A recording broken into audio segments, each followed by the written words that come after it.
Hi, MeeMaw here, and this is my Fix-It shop, and I took a look at your vacuum cleaner yesterday for a couple hours, and this is what I found.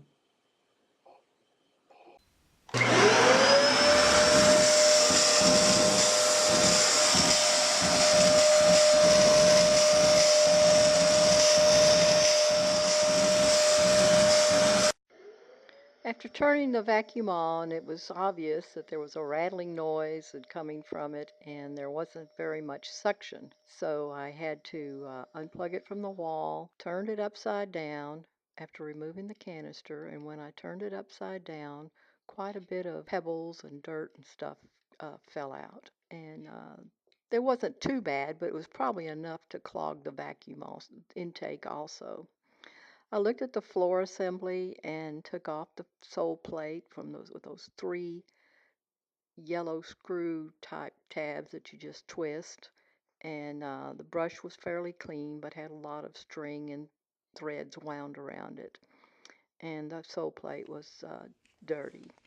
Took off one of the little filter things on the side of the vacuum, and those tubes were dirty.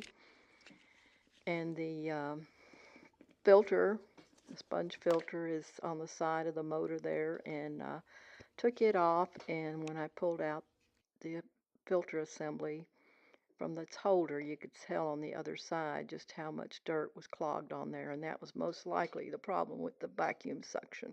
I cleaned all the tubes and wiped everything down, and after that I tackled the canister.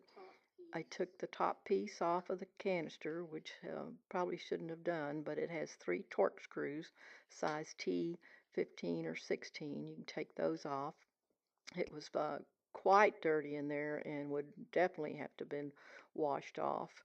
And so I hosed it all off inside the sink, and I kept hosing it until it was pretty clean, and then using a toothbrush and toothpicks and paper towels got the rest of it out of the holes.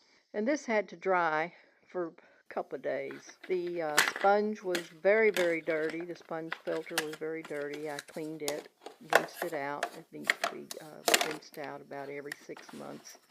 And but the other side of that filter was pretty clean, so it kept the dirt from getting into the motor. Cleaned everything, snapped it all together, and I had a hard time getting the 2 pieces of the canister back together because of that long rod has to go in and snap in at the bottom. So I don't recommend doing that often, just every once in a while maybe, but I think flushing the canister would be good. And then I cranked it up and did a little vacuum in the house, and just in the short time that I vacuumed the living room, a little bit of the living room and the bedroom, it had already collected some lint and dirt, so I guess my floors are dirty too.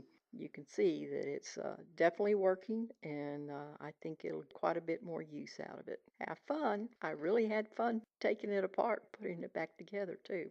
Bye.